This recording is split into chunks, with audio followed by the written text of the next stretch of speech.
ជំរាបសួរប្រិយមិត្តអរគ្នាវិលត្រឡប់មកជួបគ្នាសារជាថ្មីម្ដងទៀតហើយមកកាន់វីដេអូថ្មីថ្ងៃនេះ admin មានវីដេអូថ្មីមួយចង់ចែកជូនប្រិយមិត្តទស្សនាកម្សាន្តរឿងនេះផងដែរមានចំណងជើងរឿងថាមន្ទីរ731រឿងនេះផងដែរគឺដកស្រង់ចេញពីរឿងពិត admin ជឿជាក់ថាប្រិយមិត្តនឹងពេញចិត្តហើយកុំភ្លេចចុច like ជួយចុច subscribe អ្នកមួយដើម្បីទទួលបានវីដេអូថ្មីៗរឿងនេះផងដែរគឺនិយាយតាក់ទងទៅនឹងទាហានរបស់ជប៉ុនចាប់ប្រជាជនចិនយកទៅពិសោធន៍ធ្វើទរណកម្មយ៉ាងសាហាវឃោរឃៅបំផុតតោះឥឡូវកុំឲ្យខាតពេលវេលាយូរយើងចូលមកដល់សាច់រឿងយើងទាំងអស់គ្នាតែម្ដងទៅបាទ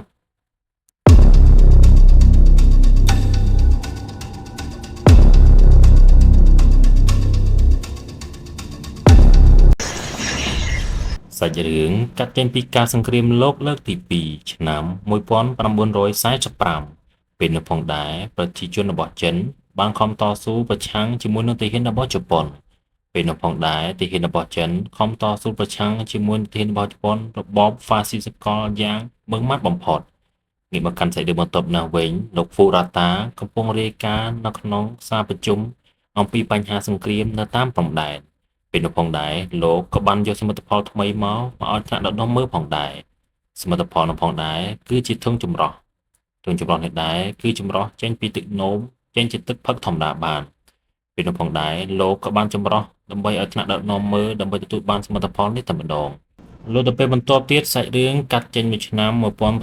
1945ខែកុម្ភៈពេលនោះផងដែរប្រតិបត្តិការសាកាកូរ៉ាកំពុងរីកសាយភាយជាខ្លាំងពេលនោះផងដែរកងទ័ពរបស់ហ្វាំងតុងបានកំណត់បានមេរោគថ្មីឆ្លងប្រភេទថ្មីឈ្មោះថាប៉េសគឺជាមេរោគដែលឆ្លងរីករាលដាលសាហាវឃោរឃៅបំផុតងាកមកកាន់មន្ទីរ731នេះវិញមានការប្រយុទ្ធបាញ់បោកគ្នាយ៉ាងសាហាវឃោរឃៅបំផុតងាកមកកាន់សាច់រឿងរបស់លោកហ្វូរូតាកំពុងពន្យល់អត្ថាធិប្បាយទៅកាន់ថ្នាក់ដឹកនាំរបស់លោកអំពីគម្រោងការរបស់លោកផលិតមេរោគដើម្បីផ្សាយភាយពលទៅកាន់ពិភពលោករីសាច់រឿងបន្ទាប់ទៀតមានបរិសម្នាក់ឈ្មោះថាលោកវាងបានពន្យល់ទៅកាន់គ្នារបស់លោកថាលោកបានរត់ចាក់ចេញពីពន្ធនាគាររបស់ប្រទេសជប៉ុននៅពេលនោះលោកក៏បានយកធុងចម្រោះនោះមកជាមួយផងដែរលោកបានពន្យល់ទៅកាន់គ្រប់គ្នាថាធុងចម្រោះនេះយើងអាចដុំដាក់យើងអាចកលុកយកមកផឹកធ្វើទឹកបាននៅពេលនោះអ្នកគ្រប់គ្នាមានអារម្មណ៍ថាខ្ពើមរអាជាខ្លាំងសត្វតែពេលនោះមិនទាន់បានផឹកស្រួលបួផងទាហានរបស់ជប៉ុនក៏បានចាប់យកលោកវាងទៅមុខបន្តទៀតងាកមកកាន់សាច់រឿងបន្តទៀតនៅក្នុងរថភ្លើងមួយមានក្មេងប្រុសម្នាក់ឈ្មោះថាមីងលៀងគឺជាក្មេងប្រុសម្នាក់ដែលពូកែលេងសៀកជាខ្លាំងនៅពេលនោះដែរអ្នកគ្រប់គ្នាក៏សរសើរទេពកោសល្យរបស់មីងលៀងជាខ្លាំងព្រោះអីក្មេងប្រុសមីងលៀងគឺពូកែលេងសៀក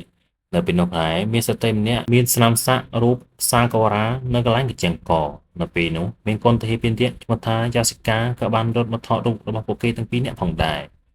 ដូចទៅពេលបន្ទាប់ទៀតសាច់រឿងទាហានរបស់ជប៉ុនក៏បានចាប់យកអ្នកទោសរបស់ប្រទេសចិនដើម្បីយកទៅកាន់មន្ទី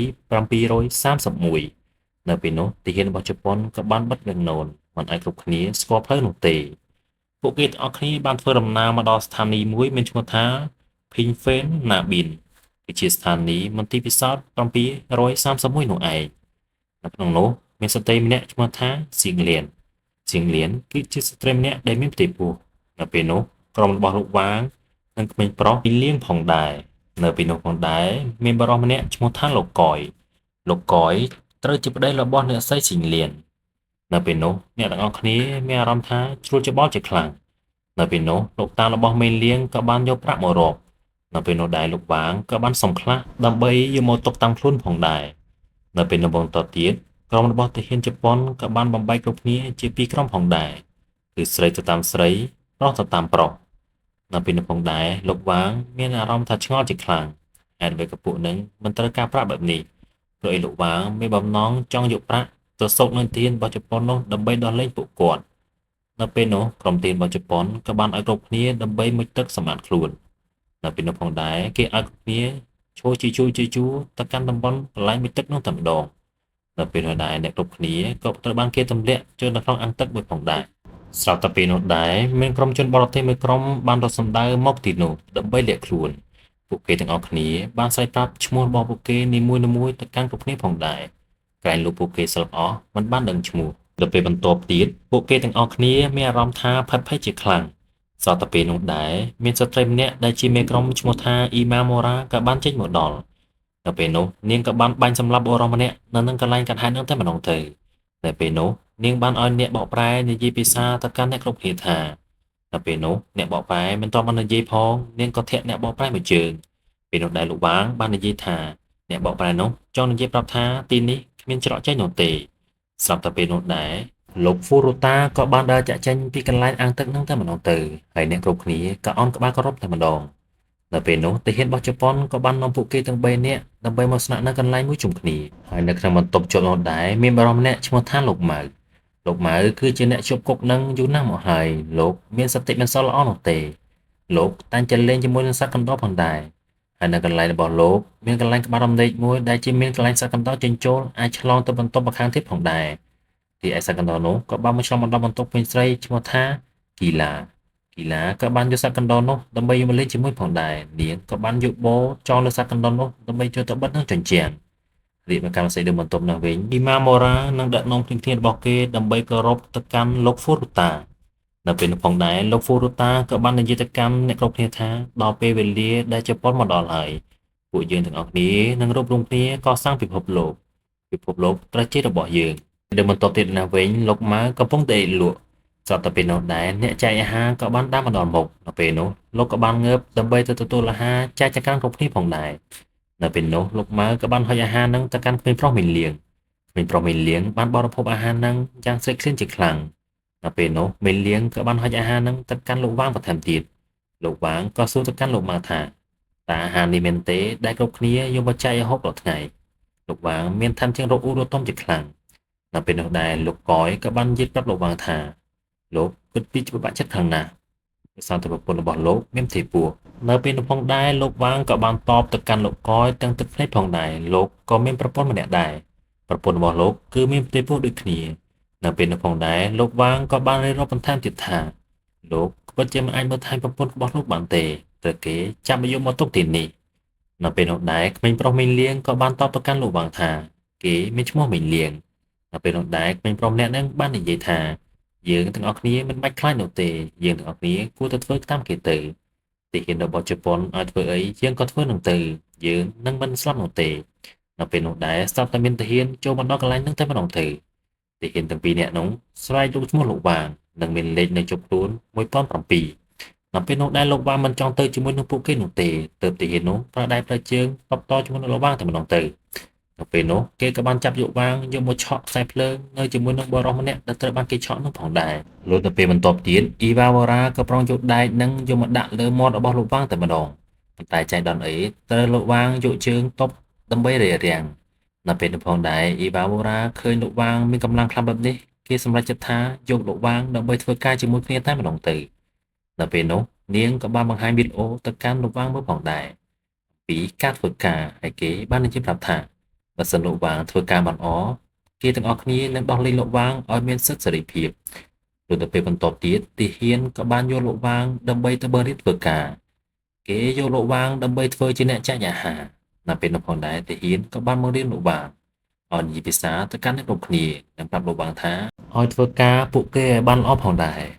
នៅពេលនោះលោកវាងក៏ចាប់ផ្ដើមធ្វើការលោកចាប់ផ្ដើមយកអាហារដើម្បីចែកទៅកាន់អ្នកទោសនៅតាមបន្ទប់នីមួយៗនៅពេលនោះផងដែរមីលៀងក៏បានសួរទៅកាន់លោកវាងថាតើលោកវាងធ្វើការនឹងមែនទេផងដែរមានស្ត្រីម្នាក់តែងឈុតស្លៀកពាក់ជាប្រពៃណីបុរាណរបស់ជប៉ុនដែលជួបមកមន្ទីរនឹងតែម្ដងទៅហើយនៅពេលនោះដែរអ៊ីម៉ាម៉ូរ៉ាក៏បាននិយាយប្រាប់អ្នកគ្រប់គ្នាថាឲ្យដោះលែងគ្រប់គ្នាដើម្បីចាក់ចែងពីកន្លែងនឹងខ្លះតែម្ដងទៅហើយអ៊ីម៉ាម៉ូរ៉ាបាននិយាយថាអបអរសាទរដែលមានសិទ្ធិសេរីភាពលុះដល់ពេលបន្ទាប់ទៀតមានទាហានរុស្ស៊ីម្នាក់បានដើរមកសុំអាហាររបស់លោកវាងនៅពេលដែលលោកវាងមិនព្រមឲ្យគេក៏បានប្រុងវាយលោកវាងផងដែរនៅពេលដែលលោកវាងយកអាហារទៅចែកបន្តទៀតមានអ្នកជប់ទោសម្នាក់ក៏បានស្រែកប្រាប់ទៅលោកវាងថាឲ្យដោះលែងពួកគេទៅពួកគេត្រូវការសេរីភាពលុះដល់ពេលបន្ទាប់ទៀតក្រុមទាហានរបស់ជប៉ុននៅវិញកំពុងតែវាយហាត់ចាក់ទៅលើមនុស្សចម្បាំងតែអ្វីដែលអាក្រក់នោះគេបានយកមនុស្សទៅដាក់ក្នុងមនុស្សចម្បាំងនេះចាក់ហើយបែកឈាមខ្ចាយតែម្ដងលុះទៅពេលបន្ទាប់ទៀតអ៊ីវ៉ាវរ៉ានិងលោកអ៊ូតាពួកគេទាំងពីរនាក់ក៏បាននាំគ្នាទៅជួបជាមួយនឹងកូនទាហានពីរនាក់នោះឈ្មោះថាយូស៊ីកាណានិងយូស៊ីការ៉ាពួកគេទាំងពីរនាក់ហ្នឹងគឺជាកូនទាហាននៅពេលនោះដែរអ៊ីវ៉ាវរ៉ាក៏បានយកគ្រប់ឃ្លីលេងសៀកជារបស់ក្មេងប្រុសមីលៀងយកទៅឲ្យពួកគេទាំងពីរនាក់នៅពេលនោះដែរលោកអ៊ូតាមានអារម្មណ៍ថា អត់ទុកចិត្តអ៊ីវ៉ាវរ៉ានោះទេគេបាននិយាយកាន់គាត់ហ៊ាននោះថាពួកឯងទាំងពីរនាក់ត្រូវតែប្រយ័ត្នខ្លួននៅពេលនោះដែរលោកអ៊ូតាក៏បានមើលសម្លក់ទៅកាន់អ៊ីវ៉ាវរ៉ារីឯសេរីបន្ទាប់ទៀតលោកអ៊ូតាក៏បានទៅជេរជាមួយកូនទាហានទាំងអស់គ្នាស្រាប់តែពេលនោះមានកូនទាហានពីរនាក់មិនបានស្ដាប់លោកទៅជេរនោះទេលោកអ៊ូតាក៏ដើរមកផ្ទះកំភ្លាមពួកគេទាំងពីរនាក់តែម្ដងទៅកាត់មួយសាច់រឿងបន្តក្រុមដុកទ័រក៏បានដឹកនាំក្រុមមកជួបនឹងក្មេងប្រុសមីលៀងដើម្បីបួងឈាមពួកគេនៅពេលនោះដែរមានក្មេងស្រីម្នាក់ក៏បានស្ម័គ្រចិត្តបួងឈាមជំនួសស្ត្រីពេកពោះនោះផងដែរស្ត្រីមានពេកពោះនោះឈ្មោះថាលីលៀននៅឯងគឺជាប្រពន្ធរបស់ពួកកយនៅពេលនោះលោកដុកទ័រក៏បានសម្រេចចិត្តបូមឈាមក្មេងស្រីនោះតែម្ដងទៅរីឯកូនទាហានពីរនាក់ហ្នឹងក៏បានថតរូបទុកជាឯកសារនៅពេលគេបានថតរូបហើយពួកគេក៏នាំយកឈាមហ្នឹងដើម្បីយកទៅមន្ទីរពិសោធន៍ពួកគេទាំងអស់គ្នាយកឈាមហ្នឹងដើម្បីទៅពិសោធន៍ធ្វើមេរោគទៅពេលបន្ទាប់ទៀតលោកវាងក៏បានដើរជាអាហារដូចធម្មតានៅពេលនោះដែរមានអ្នកជិតទោសមួយនាក់ក៏បានស្រែកជេរលោកបងថាលោកវាងគឺជាក្បួនបត់ជាតិបម្រើប្រទេសជប៉ុននៅពេលនោះលោកវាងក៏មិនបានតបតវិញនោះទេព្រោះថាលោកវាងធ្វើនេះគឺដើម្បីតែសេរីភាពរបស់ខ្លួនតែប៉ុណ្ណោះទៅពេលបន្ទាប់លោកវាងក៏បានទៅនិយាយជាមួយអ៊ីវ៉ាវរ៉ាថាឲ្យដោះលែងលោកទៅលោកត្រូវការសិទ្ធិសេរីភាពអ៊ីវ៉ាវរ៉ាបាននិយាយថាបើសំដោះឡងលោកវាងព្រោះត្រាតែមានអ្នកធ្វើការជំនួសលោកវាងទើបអាចដោះលែងលោកវាងបានពេលនោះលោកវាងក៏ធ្វើដំណើរទៅរកច្រកចេញនៅពេលនោះដែរឃើញកូនធានពីរនាក់កំពុងទៅជួយធ្វើការផងដែរលោកវាងក៏បានដល់ទីនោះលុះទៅពេលបន្ទាប់ទៀតលោកវាងក៏ធ្វើដំណើរមកដល់ទីនោះបន្តទៀតនៅពេលនោះកូនទាហានពីរនាក់ម្នាក់ទៀតមានអារម្មណ៍ថាសោកសៅជាខ្លាំងពួកគេមិនចង់ឃើញក្តីនោះទេតែមិត្តភក្តិរបស់គេម្នាក់ទៀតចូលចិត្តឌីសនេះខ្លាំងណាស់នៅពេលដែលលោកវាងបានមកដល់ទីនោះលោកវាងក៏បានយកឌីសកាសែតហ្នឹងដើម្បីយកមកចាក់មើលផងដែរលោកវាងចាក់ឃើញហើយលោកវាងមានអារម្មណ៍ថាសោកសៅជាខ្លាំងព្រោះលោកបានឃើញពីទាហានរបស់ជប៉ុនយកមនុស្សទៅពិសោធន៍យ៉ាងព្រៃផ្សៃបំផុតនៅពេលនោះដែរកូនទាហានម្នាក់ទៀតមានអារម្មណ៍ថាសោកសៅជាខ្លាំងទីឯកូនទាហានម្នាក់ទៀតមានអារម្មណ៍ថាសប្បាយចិត្តនៅពេលដែលបានឃើញរូបភាពជប៉ុនធ្វើទរណកម្មយ៉ាងព្រៃផ្សៃបែបនេះនៅពេលនោះដែរលោកវាងបានឃើញប្រុសម្នាក់ដែលអ៊ីវ៉ាវរ៉ាបាននិយាយថាគេមានសេរីភាពនោះផងដែរលោកវាងនឹកឃើញក្នុងចិត្តថាពួកគេប្រកាសជាមិនដោះលែងលោកនោះទេនៅពេលដែលលោកវាងបានយកស្បែកជើងបរិសម្នាក់នោះយកមកពាក់លោកវាងក៏បានឃើញលុយនៅក្នុងនឹងលោកវាងបានស្រមៃថានៅពេលនោះគឺមានតាចាស់ម្នាក់បានយកលុយមកដាក់ក្នុងស្បែកជើងនោះផងដែរនៅពេលនោះលោកវាងបានស្រមៃបន្តទៀតថាសិភើនោះចង់ក្រំថាកន្លែងទីពិសោធន៍នេះគឺនៅកណ្ដាលព្រៃឈើមួយកន្លែងលោកវាងមើលសិភើនឹងដើម្បីត្រៀមចាក់ចែងពីកន្លែងនឹងស្រាប់តែពេលនោះផងដែរសេចក្តីបន្ទាប់គឺក្រុមអ្នកទោសក៏បានមកនាំគ្នានៅអង្គុយនៅកន្លែងមួយដើម្បីរងចាំជប៉ុនចាក់ឌីសឲ្យពួកគេមើលផងដែរនៅពេលនោះក្មេងប្រុសមីលៀងក៏បានដើរមកដល់ហើយក្មេងប្រុសមីលៀងក៏បាននិយាយថារកគ្នាថាលោកវាងគឺជាជនបទជាតិពេលនោះដែរមីលៀងបាននិយាយថាគេមិនគិតដូចពួកគេទាំងអស់គ្នានោះទេស្រាប់តែពេលនោះដែរអ្នកទាំងអស់គ្នានឹងក៏បានវាយលោកវាងហើយប្រាប់ថាលោកវាងគឺជាកូនបទជាតិងាយវិស័យដើមបន្តទៀតប្រជាជនរងគ្រោះដោយសារមេរោគប៉េះនោះផងដែរពួកគេចាប់ផ្ដើមឆ្លងមេរោគពីសត្វកណ្ដុរនោះឯងពួកគេទាំងអស់គ្នាយកសត្វកណ្ដុរទៅពិសោធន៍ធ្វើមេរោគដើម្បីចម្លងមេរោគទៅកាន់មនុស្សផងដែរដល់ពេលបន្តទៀតលោកវាងក៏បានលបមើលពួកគេធ្វើការផងដែរនៅពេលនោះមានកូនទាហានបានដើរមកដល់កូនទាហាននោះយកប៉ាវច្រកក្បាលលោកវាងនៅពេលនោះពួកគេបង្វិលលោកវាង3-4ជុំតែម្ដងការធ្វើបែបនេះដើម្បីឲ្យលោកវាងអត់ចង់ចាំភ្លឺហើយទាហាននោះក៏បានប្រាប់លោកវាងថាដើម្បីយកទៅមនុស្សទៅបង្ហាញទៅពិសោធន៍ម្ដងទៀតងាកមកកាន់សាច់រឿងនោះហ្វូរូតានេះវិញលោកកំពុងតែលេងជាមួយចាស់ស្រីរបស់លោកដោយមិនខ្វល់ថាអ្នកនៅខាងក្រៅវិទ្យាយ៉ាងណានោះទេព្រោះលោកគឺជាមេខ្លោងផងដែរនៅពេលនោះដែរលោកវាងក៏បានដល់កន្លែងទីប្រជុំជនមួយ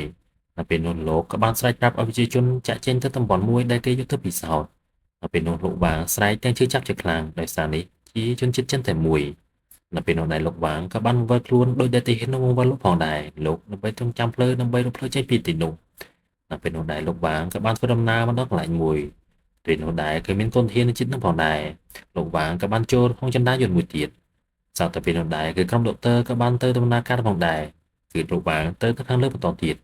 នៅពេលនោះអ៊ីវ៉ាវរ៉ាក៏បានមកដល់អ៊ីវ៉ាវរ៉ាសង្ស័យថាលោកវាងមានគម្រោងការចង់ចាក់ចេញពីទីហ្នឹង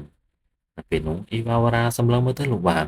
ហើយបាននាំលោកវាងទៅមន្ទីរពិសោធន៍មួយដែលក្រុមគ្រូពេទ្យកំពុងតែបកសរសៃដៃរបស់ប្រជាជនធ្វើការពិសោធន៍ទៅលើប្រអប់ដៃនៅពេលនោះលោកវាងឃើញប្រជាជននៅទីនោះវាទនាខ្លាំងមែនទែនគេយកប្រជាជនទៅបង្កប់ផងដែរហើយអ៊ីវ៉ាវរ៉ាបាននិយាយទៅកាន់លោកវាងថាតើលោកឃើញទិដ្ឋភាពបែបនេះហើយលោកមានអារម្មណ៍ដូចនេះទៅលោកវាងមានអារម្មណ៍ថាតក់ស្លុតខ្លាំងមែនទែនព្រោះលោកវាងមិនធ្លាប់ជួបបែបនេះពីមុននោះទេ លុះទៅពេលបន្ទាប់ទៀតមានទាហានម្នាក់ក៏បានដើរចុះមកដល់មកជួបមិញប្រុសមិញលៀងគេបានហៅឃើញប្រុសមិញលៀងឲ្យចាក់ចែងពីកន្លែងនឹងហើយគេបាននិយាយថាគេនឹងដោះលែងមិញលៀងឲ្យមានសិទ្ធិសេរីភាពនៅពេលនោះផងដែរមិញលៀងក៏បានដើរតាមពួកគេទាំងដែលមិនដឹងទេថាគេយកមិញលៀងទៅសម្លាប់ចោលផងដែរលុះទៅពេលបន្ទាប់ទៀតមិញលៀងក៏បានបារម្ភជួបលោកបាងហើយនឹងលោកម៉ៅមានអារម្មណ៍ថាសោកសៅមែនទែននៅពេលដែលឃើញមិញប្រុសមិញលៀងចាក់ចែងពីទីនឹងហើយគេមិនដឹងខ្លួនឯងទេថាគេយកមិញលៀងទៅសម្លាប់ចោល នៅពេលនោះផងដែរលោកម៉ៅមានអារម្មណ៍ថាសោកសៅជាខ្លាំងតែឯលោកវាងបានត្រឹមតែឈរមើលប៉ុណ្ណោះលុះដល់ពេលដល់ពេលបន្ទាប់ទៀតមានទាហានម្នាក់បានយកគ្រាប់លេងសៀកនឹងមកឲ្យមីលៀងទីឯសារបន្ទាប់អ្នកទៀតក៏បាននិយាយថាគេដោះលែងមីលៀងឲ្យមានសិទ្ធិសេរីភាពវិញគេមិនបានយកមីលៀងទៅស្លាប់ចោលនោះទេគឺគេយកតាមីលៀងទៅជំនួសវិញនៅប៉ុណ្ណោះនៅពេលដែលលោកវាងឃើញហើយលោកវាងមានអារម្មណ៍ថានៅតែខ្លាំងទាំងដែលលោកមិនអាចជួយតារបស់មីលៀងបាននោះទេ លុះទៅពេលបន្ទាប់ទៀតគេបានយកអ្នកទោសមកលេងកីឡាលោកវាងបានឃើញទូទានរុស្ស៊ីម្នាក់កំពុងតែជួយច្រៀងអំពីភាសាជារុស្ស៊ីគេបានសាជាថាគេស្អប់សំភ្លៀងយ៉ាងខ្លាំងនៅពេលនោះដែរមានសាច់កណ្ដុរមួយក៏បានមកពួននៅកន្លែងបញ្ជានៅពេលសាច់កណ្ដុរនោះបានតប៉ះស្រាប់តែមានកំភ្លើងបាញ់បំបែកបាល់តែម្ដងទៅទីឯលោកវាងបាននិយាយទៅកាន់លោកម៉ៅថាពួកគេទាំងអស់គ្នានៅមានកម្រងការលួចចាក់ចេញពីកន្លែងនេះហើយគេបានទៅជែកជាមួយលោកម៉ៅថាលោកម៉ៅនៅទីនេះយ៉ាងមកណាស់មកហើយ ម៉ៅគួរតែដឹងច្រកចេញពីកន្លែងហ្នឹងនៅពេលនោះដែរលោកម៉ៅបាននិយាយថាលោកម៉ៅនឹងមានក្រុមការលួចចាក់ចេញពីទីហ្នឹងទាំងអស់គ្នាតែម្ដងទៅហើយក្រុមទាហានក៏បានដេញពួកគេទាំងអស់គ្នាឲ្យចូលទៅកន្លែងហ្នឹងវិញ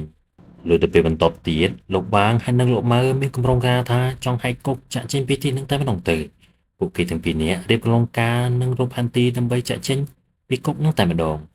ទីឯលោកម៉ៅកំពុងតែឲ្យចំណីសត្វកណ្ដុររបស់លោកផងដែរ លោកវាងអានសិភើក្នុងតុបតែម្នាក់ឯងអានផងសាច់ផងបន្លប់ធ្វើជាមិនឈួតពេលនោះពលទាហាននឹងក៏បានចូលមកដល់ហើយបើកសិភើរបស់លោកវាងមើលពេលនោះផងដែរកូនទាហាននឹងក៏បានឃើញផែនទីនៅក្នុងសិភើលោកវាងលុះទៅពេលបន្ទាប់ទៀតលោកម៉ៅក៏បាននិទានរឿងទៅកាន់មេងលាស្រាប់ផងដែរនេះមកកាន់សាច់រឿងលោកវាងនេះវិញពលទាហាននឹងក៏បានបើកសិភើមើលឃើញផែនទីរបស់លោកវាងក៏បានវាយសម្លាប់កូនទាហាននឹងទៅមុននឹងកូនទាហាននឹងស្លាប់លោកវាងបាននិយាយថាទៅស្លាប់ឲ្យមានសេចក្តីសុខទៅ នេះវាកាន់លោកវាងនេះវិញលោកវាងក៏បានបន្លងខ្លួនជាអ្នកដឹកសាកសពនៅពេលនោះដែរលោកវាងបានឡងខ្លួនជាអ្នកដឹកសាកសពដើម្បីឈ្មោះទៅកាន់ច្រកចេញនៅពេលនោះដែរមានគ្នានៅដឹកសាកសពអ្នកទៀតតែគេមិនបានដឹងទេថាលោកវាងគឺជាអ្នកបន្លងខ្លួនលោកវាងក៏បានធ្វើដំណើរមកដល់តំបន់មួយលោកវាងស្រមៃឃើញផែនទីដើម្បីទៅរកច្រកចេញនៅពេលនោះលោកវាងក៏បានធ្វើដំណើរមកដល់តំបន់មួយផងដែរនៅពេលនោះមេលៀងក៏បានអង្គុយស្ដាប់និទានរឿងរបស់លោកម៉ៅឡើងដេកលក់ទៅហើយ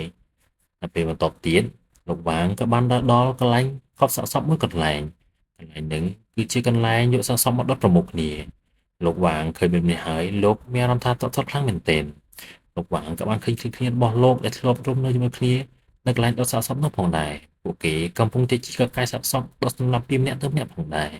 លុះទៅពេលបន្ទាប់ទៀតអ៊ីវ៉ាវរ៉ាក៏បានមកដើរមើលស្ត្រីម្នាក់ដែលជាតានឹងសនាកូនផងដែរគេត្រៀមយកស្ត្រីម្នាក់ហ្នឹងដើម្បីយកទៅពិសោធន៍ជាមួយគ្នាផងដែរ នេះមិនកាន់តែលើបន្ទាប់ទៀតលោកម៉ៅក៏បានបន្លែងសត្វកណ្ដុររបស់លោកដើម្បីទៅបន្ទប់ក្មេងស្រីម្នាក់នោះប៉ុន្តែក្មេងស្រីម្នាក់នោះត្រូវបានគេយកទៅសម្លាប់បាត់ទៅហើយដោយសារតែឃើញកណ្ដុរនោះយកបូមមកវិញលោកម៉ៅក៏បានទៅយកខ្វិតគូននឹងកញ្ចឹងរបស់លោកខណៈពេលនោះដែរសន្លេងតង់បណ្ដោះអាសន្នក៏បានលឺឡើងលោកម៉ៅក៏បានធ្វើខ្ទប់ករបស់មិញលៀងដើម្បីកុំឲ្យមិញលៀងស្លែកទីឯលោកកយក៏បានធ្វើជាស្រែកឈួតលីលីផងដែរដើម្បីឲ្យពួកគេមិនចាប់អារម្មណ៍គឺថាពួកគេវាកលចរិត នៅពេលនោះដែរក្រុមទាហានក៏បានមកដល់បន្ទប់ពួកគេដើម្បីឆែកឆេររកគុនទាហានម្នាក់ឈ្មោះថាស៊ីកាកូរ៉ាដែលបានបាត់ខ្លួន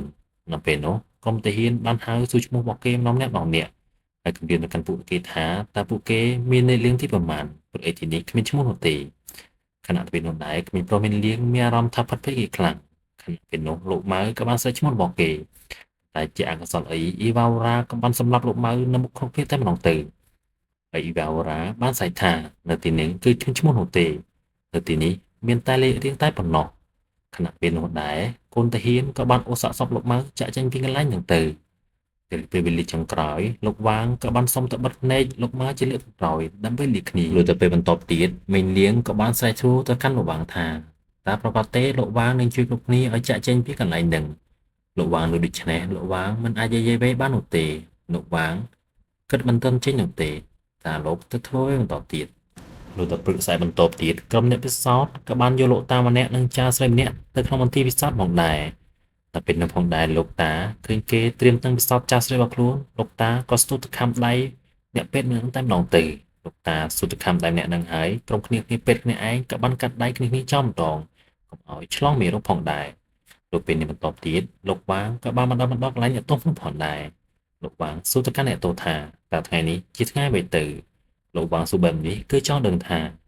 ពេលថ្ងៃបិណ្ឌប្រជាជនជប៉ុនមកដល់លោកវាងធ្វើសកម្មភាពចាក់ចេញពីគុកតែម្ដងទៅ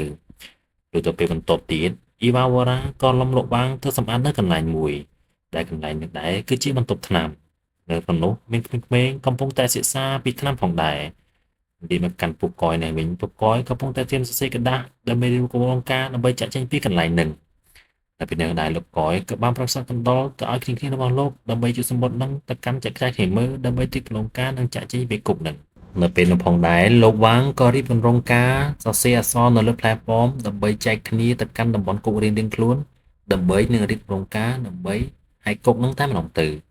លោកវាងក៏បានយកផ្លែប៉ោមមកឲ្យស៊ូសៀនហើយនិយាយប្រាប់ស៊ូសៀនថាប្តីរបស់នាងមិនអីនោះទេ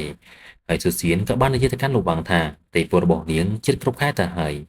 គុណของពុនរបស់នាងកាន់តែធំទៅហើយឲ្យជួយយករឿងនេះទៅប្រាប់ប្តីរបស់នាងលោកកយផងដែរលុះដល់ពេលបន្ទាប់ទៀតក្រុមវិជ្ជាបណ្ឌិតក៏បានយកសាកសពបរិសម្នាក់មកចូលហុំបន្ទប់លីលៀនផងដែរដូច្នេះហើយក្នុងបន្ទប់លីលៀនមានមនុស្សប្រុស2នាក់ផងដែរក្នុងនោះដូច្នេះយាងយកកណាត់ដើម្បីមកចងមាត់ដើម្បីកុំឲ្យឆ្លងមេរោគទីឯលោកវាងកំពុងដេកគិតថាតើរោគគូធម្មស៊ីសាបែបណាដើម្បីជួយអ្នកគ្រប់គ្នាចាក់ចេញពីកន្លែងនឹងដោយពេលព្រឹកបន្ទាប់ទៀតលោកវាងក៏បានយកផ្លែប៉ោមដើម្បីទៅចែកឲ្យមីងលៀងនៅពេលនោះដែរមីងលៀងសប្បាយចិត្តខ្លាំងណាស់លើស្មានថាលោកវាងមានវិធីសាស្ត្រនាំពួកគេចាក់ចេញពីកន្លែងនឹងតែម្ដងហើយនៅទៅពេលបន្ទាប់ទៀតមីងលៀងក៏ធ្វើជាលេងសៀកពេលដែរលោកវាងក៏បានឲ្យមីងលៀងលេងសៀកដើម្បីមកលបកាន់កូនតាហ៊ានអ្នកនឹងនៅពេលនោះដែរលោកវាងក៏បានលួចយកសោដើម្បីយកទៅបន្ទប់មួយដើម្បីរកថ្នាំពីសាថ្នាំឲ្យមីងលៀងនៅពេលនោះផងដែរលោកវាងក៏បានទៅចូលห้องបន្ទប់នឹងដើម្បីរកថ្នាំទៅពេលនោះលោកវាងមិនទាន់បានរកឃើញផងសន្តិភាពបានបើកផងដែរពេលនោះដែរចាស់ស្រីរបស់ហូរតាក៏បានដើរមកដល់ពេលនោះដែរចាស់ស្រីលោកហូរតាក៏បាននិយាយថាឲ្យលោកវាងចាប់កណ្ដោនោះបានដូច្នេះនាមមិនប្រាប់តារបស់នេះនោះទេពេលបន្ទាប់ទៀតលោកវាងក៏បានចាប់សត្វកណ្ដោនោះទៅឲ្យចាស់ស្រីទៅពេលនោះបានសម្រេចហើយចាស់ស្រីទៅពេលនេះក៏បានដើរចាក់ចេញទៅនៅពេលនោះដែរលោកវាងបានស្រមៃថាយកស្ពនធរដើម្បីជំនះសត្វពឹសផងដែរពេលនោះដែរលោកហ្វូរតាបានអត់ទៅហើយហើយពេលអ្នកទោសអ្នកនឹងដឹងថាស្ពនធរអាចបន្សាប់ចិត្តពឹសមកបាននៅពេលនោះដែរមីងលៀងបានធ្វើជាលេងសៀកសល់នឹងទៅកាន់លោកវាងផងដែរនៅពេលនោះលោកវាងក៏បានយកថ្នាំដើម្បីមកផ្អកចូលមាត់ស៊ូសៀងដើម្បីឲ្យស៊ូសៀងសាប់ចេញពីជំងឺនៅពេលដែរលោកហ្វូរតាបាននិយាយទៅកាន់កូននាងរបស់ខ្លួនថាអ្នកណាដែលធ្វើបែបការនឹងលោកហ្វូរតានឹងដាក់ទោសពួកគេតែម្ដងហើយព្រោះអីពួកគេមិនអាចនឹងថាថ្នាំនឹងបន្សាបបាននោះទេលោកតាតែមានអ្នកប្រាប់លួយពេលតបទៀតផងដែរលោកវាងពិតជាសប្បាយចិត្តខ្លាំងមែនទែនដែលអាចជួយគ្រប់គ្នាបាននៅពេលនោះលោកវាងបានស្រមៃថាគ្រប់គ្នានៅមានសេរីភាពលុះទៅពេលបន្ទាប់ទៀតលោកហ្វូរតាបញ្ជាឲ្យកូនចៅរបស់លោកចាប់លោកវាងដើម្បីទៅកន្លែងមួយដើម្បីនិយាយគ្នាបន្តិចព្រោះអីលោកហ្វូរតាដឹងថាលោកវាងប្រកាសជាមេធ្វើបែបការនេះហើយនៅពេលនោះដែរលោកហ្វូរតាបាននិយាយប្រាប់លោកវាងថាតើហេតុអ្វីបានជាមានសង្គ្រាមគឺការពារប្រទេសជាតិរបស់ខ្លួនការពារជនជាតិពៀនពីប្រទេសដទៃនៅពេលនោះដែរលោកហ្វូរតាបានឲ្យលោកវាងដើម្បីងាកមកមើលល្បែងទៀងទាត់អ្នកទៀងទាត់នំប៉ុណ្ណាអ្នកណាអ្នកចាញ់នឹងត្រូវយកទៅពិសោធន៍និងសម្លាប់ចោលនៅពេលនោះដែរក្មេងប្រុសមីងលៀងនិងលោកកយក៏ត្រូវបានជាដៃគូប្រកួតមួយគ្នាផងដែរនៅពេលនោះដែរពួកគេទាំងពីរនាក់ក៏បានត្រៀមនឹងទៀងទាត់ដើម្បីយកអ្នកឈ្នះអ្នកចាញ់អ្នកណាអ្នកចាញ់នឹងគេយកទៅសម្លាប់ចោលតែម្ដងនៅពេលលោកកយឃើញបែបនេះហើយលោកកយមានអារម្មណ៍ថាសោកសៅជាខ្លាំងលោកមិនដឹងទីធ្វើយ៉ាងណានោះទេតែពេលដែលប្រឹងទាញលោកកយក៏ពិបាកជាខ្លាំងនៅពេលនោះលោកកយសោកចិត្តធ្វើជាចាញ់តែម្ដងដើម្បីឲ្យឃើញប្រុសមីងលៀងឈ្នះក្នុងការប្រកួតនឹងនៅពេលដែលលោកកយបានប្រឡែងឲ្យមីងលៀងឈ្នះលោកកយបាននិយាយថាមានសោក្នុងបន្ទប់មួយដូច្នេះលោកកយក៏បានប្រាប់កាន់លោកវាងថាឲ្យជួយយកប្រពន្ធកូនរបស់គាត់ចាក់ចេញពីទីនឹងផងគាត់សុំលាទៅសិនហើយនៅពេលនោះដែរក្មេងប្រុសមីងលៀងមានអារម្មណ៍ថាសោកសៅជាខ្លាំងរីឯចៅស្រីរបស់លោកហ្វូរតាកំពុងតែយកសាកសពសត្វកណ្ដោដើម្បីយកទៅកប់ទាំងសោកសៅជាខ្លាំងពេលនោះលោកហ្វូរតាក៏បានចូលមកលើកទឹកចិត្តទៅចាន់ចៅស្រីថាវាមិនធ្វើនោះទេទៅពេលបន្ទាប់ទៀតក្រុមយោធាក៏បានចាប់ធាក់អ្នកទោសផងដែរនៅពេលនោះលោកវាងគឺជាអ្នកប្រកាសហើយក្រុមយោធាក៏បានឲ្យយកលោកវាងពាក់មួកនោះផងដែរ ដើម្បីយកលោកវាងទៅកន្លែងមួយលុះដល់ពេលស្អីទៅបន្ទាប់ទៀតលោកវាងក៏បាននាំគ្នាដើម្បីទៅកន្លែងរបស់លោកតែឯកូនចៅរបស់លោកហ្វូរ៉ាតានវិញគេកំពុងតែស្រែកត្រេកត្រអាលជាខ្លាំងពួកគេបានផលិតថ្នាំបានហើយពួកគេនឹងប្រើថ្នាំនេះដើម្បីយកឈ្នះទៅលើសង្គ្រាមលោកលើកទី2និងទម្លាក់ទៅកាន់ប្រទេសមួយចំនួនដើម្បីធ្វើពួកគេឆ្លងវីរុសស្លាប់ទាំងអស់គ្នាតែម្ដងលុះដល់ពេលបន្ទាប់កូនចៅរបស់លោកហ្វូរ៉ាតាក៏បានធ្វើដំណើរកម្សាន្តមកកាន់ពិធីបុណ្យនៃប្រទេសជប៉ុនជាឱកាសនេះហើយលោកវាងនឹងបាក់ក្នុងពីគ្នានឹងបំបែកគុកចេញពីជើងនោះតែម្ដងទៅលោកវាងក៏បានយកផ្លែប៉ោមដែលមានស្លាកឈ្មោះអក្សរទៅនោះលោកវាងក៏បានវាយសម្លាប់ពលទាហានម្នាក់នឹងតែម្ដងទៅនៅពេលនោះដែរលោកវាងក៏បានយកផ្លែប៉ោមឆ្លាក់រូបអក្សរនឹងដើម្បីយកទៅចែកគ្នាតាមគោលផងដែរដើម្បីនិយាយប្រាប់ក្រុមការថាលោកវាងនឹងរៀបចំគម្រោងការដើម្បីហែកគប់នឹងទៅទាំងអស់គ្នាតែម្ដងទៅព្រោះដៃគ្នាដើម្បីធ្វើសកម្មភាពជួយគ្នាទៅវិញទៅមក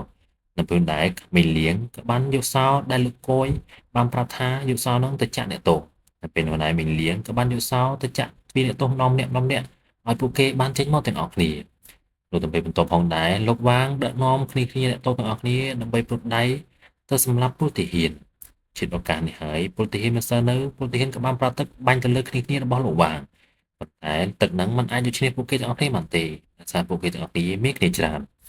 លុះទៅពេលបន្ទាប់ទៀតលោកវាងបានមកដល់កន្លែងមួយលោកវាងបានស្រមៃថាពីបរិបម្នាក់បាននិយាយប្រាប់គាត់ថាទីនឹងមានច្រកផ្លូវបំបែកជាពីរនៅពេលទៅលោកវាងបានស្រមៃលោកវាងសម្រេចចិត្តថាឲ្យគ្រប់គ្នាបំបែកឈើជាពីរឲ្យបាក់ពួកមីងលៀងបំបែកធ្វើជាពីរពេលនោះលោកវាងទៅជាមួយនឹងស៊ូសៀនពេលនោះពួកគេទាំងមានបែកផ្លូវជាពីរវាងទៅជាមួយស៊ូសៀនទៅកាន់តំបន់មន្ទីរពិសោធន៍មួយនៅពេលនោះផងដែរលោកវាងបានចូលមកដល់មន្ទីរពិសោធន៍ដែលមានអាការៈខុសខើជាខាងមន្ទីរពិសោធន៍នោះខ្លះសេមនុស្សឲ្យកកយកទៅកាត់ជាកង់ពិតជាមានភាពប្រៃផ្សៃមែនទែនហើយយកមនុស្សទៅដុតក្នុងភ្លើងតែម្ដងទៅលុះទៅពេលបន្ទាប់ផងដែរស៊ូសៀនក៏បានឃើញប្តីនៅក្នុងគម្រោងសម្រាមឃើញថាប្តីមិនទាន់ស្លាប់ស៊ូសៀនក៏វាមករកប្តីប៉ុន្តែទៅលោកវាងចាប់ឃ្លាទៅវិញព្រោះថាប្តីមិននោះនោះទេព្រោះអីប្តីបានឆ្លងមានរូបវីរុសបាត់ទៅហើយស្រាប់តែពេលនោះដែរក្រុមរបស់លោកវាងដឹកនាំគ្នាមិនទៅតាមបានសម្រេចផងក្រុមទាហានរបស់លោកហ្វូរ៉ាតាក៏បានមកដល់កន្លែងកើតហេតុចាប់ពួកគេយកទៅកន្លែងឃុំឃាំងម្ដងទៀតនៅពេលនោះដែរពួកគេជាអតីតចាប់ស៊ូសៀនដើម្បីទាមយកទៅវះកាត់លោកទៅពិតជាសប្បាយចិត្តខ្លាំងមែនទែនព្រោះអីគេចាំទេពរបស់ស៊ូសៀនយូរណាស់មកហើយដើម្បីត្រៀមយកកូនស៊ូសៀនដើម្បីយកទៅពិសោធន៍និយាយមកកាន់សាច់រឿងអ៊ីវ៉ាវ៉ារ៉ានៅវិញនាងកំពុងតែមើលក្នុងកន្លដើម្បីមើលកន្លក្មេងរីឯលោកវាងពិតជាស្អកស្អាតជាខ្លាំងដែលមិនអាចជួយស៊ូសៀនបានលោកបានបោកក្បាលនឹងកញ្ចក់ធ្វើក្បាលលោកបេះប្រែជាពីរនៅពេលនោះដែរលោកស្រមៃថាហេតុអ្វីក៏លោកមិនអាចជួយស៊ូសៀងបានដូច្នេះនៅពេលនោះដែរក្រុមលោកទ័រក៏បានវះកាត់កូនរបស់ស៊ូសៀងបានសម្រេចនៅពេលនោះដែរស៊ូសៀងក៏បានជឿចាប់ខ្លាំងមែនទែនលោកលោកទ័រដែលនោះក៏យកកូននាងចេញពីពោះរបស់នាងតែម្ដងទៅសាច់រឿងបន្តទៀតក្រុមវិជ្ជាបណ្ឌិតក៏បានយកស៊ូសៀងទៅដាក់ក្នុងកន្លោទឹកមួយហើយបានដុតសម្លាប់សាកូរ៉ានៅកន្លែងជាងកនរបស់តែម្ដងទៅងាកមកកាន់សាច់រឿងបន្តទៀតក្រុមរបស់យោធារបស់ជប៉ុនវិញកំពុងតែយកវីរុសទៅដាក់ក្នុងក្របបែកដើម្បីទីមពិសោធន៍ធ្វើសង្គ្រាមលោកលើកទី2រីឯលោកវាងនិងមីងលៀនវិញលោកវាងមានអារម្មណ៍ថាខកចិត្តខ្លាំងមែនទែនដែលលោកវាងមិនអាចជួយទៅកាន់គ្នាបានរីឯមីងលៀនបានត្រឹមតែសោកសៅបង្ផ្លត់ព្រោះឯពួកគេទាំងគ្នាចិត្តបានចេញហើយមកដល់សាច់រឿងបន្តទៀតក្រុមគ្នារបស់លោកហ្វូរ៉ាតាក៏បានចាប់មនុស្សដើម្បីយកទៅចងជើឆ្កាដើម្បីត្រៀមនិងពិសោធន៍អាវុធរបស់ពួកគេដើម្បីប្រឡាយលោកនៅពេលនោះដែរលោកវាងពិតជាមានអារម្មណ៍ថាខកចិត្តខ្លាំងដែលលោកវាងជួយគ្រប់គ្នាចិត្តតែនឹងបានហើយត្រូវបទទាហានបានចាប់វិញផងដែរនៅពេលនោះក្រុមទាហានបានចាក់វីរុសទៅកាន់អ្នកគ្រប់គ្នាហើយបង្ហោះបលុងដើម្បីបន្ទប់ដើម្បីពិសោធន៍មេរោគស្រាប់តែពេលនោះផងដែរក្រុមយោធារបស់ជប៉ុនក៏បានបង្ហោះបលុងឡើងដើម្បីទម្លាក់មេរោគរោគកាត់ដើម្បីផ្ទុះពួកគេ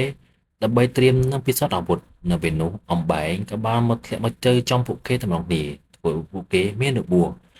ស្រាប់តែពេលនោះដែរលោកវាងក៏បានរួចកិច្ចពីចំណងលោកវាងក៏បានជួយក្មេងប្រុសមីលៀមផងដែរពេលនោះផងដែរស្មានតែលោកវាងរត់ចោលគ្រប់គ្នាទៅហើយប៉ុន្តែលោកវាងបានជួយស្រាយចំណងពីម្នាក់ទៅម្នាក់ផងដែរលោកវាងបានជួយស្រាយចំណងពីម្នាក់ទៅម្នាក់ធ្វើពួកគេរន់បួសជាខ្លាំងពេលនោះទាហានរបស់ជប៉ុនក៏បានឃើញផងដែរទាហានជប៉ុនក៏បាននោះគ្នាមកតបតជាមួយលោកវាងវាយប្រហារទៅកាន់លោកវាងផងដែរស្រាប់តែពេលនោះក្រុមយោធារបស់ជប៉ុនក៏បានជិះឡានមកវាយប្រហារពួកគេតែម្ដងក្រុមធានជប៉ុនប្រដាប់ដោយកំភ្លើងបាញ់រះទៅកាន់ពួកគេស្លាប់ខ្លះហូរខ្លះនៅពេលនោះផងដែរអ្នកទាំងអស់គ្នាមិនមានយល់ទៅអ្វីទេមានតែតដៃពេលនោះជប៉ុនបានប្រើភ្លើងបាញ់រះទៅលើពួកគេហើយនឹងប្រើភ្លើងទាញគោពួកគេចូលក្នុងកណ្ដាលតែម្ដងទៅ ដើម្បីទម្លាក់ពួកគេចុះហងរណ្ដៅភ្លើងដើម្បីពួកគេជឿចាប់ជាខ្លាំងនៅពេលនោះដែរពីរម្នាក់ទំនាក់ឆែកឆែកខោធ្វើពួកគេពិបាកវេទនាជាខ្លាំងហើយពួកគេមានអារម្មណ៍ថាសោកសៅណាស់ដែលបាត់បង់មនុស្សជិតស្លាញ់របស់ពួកគេ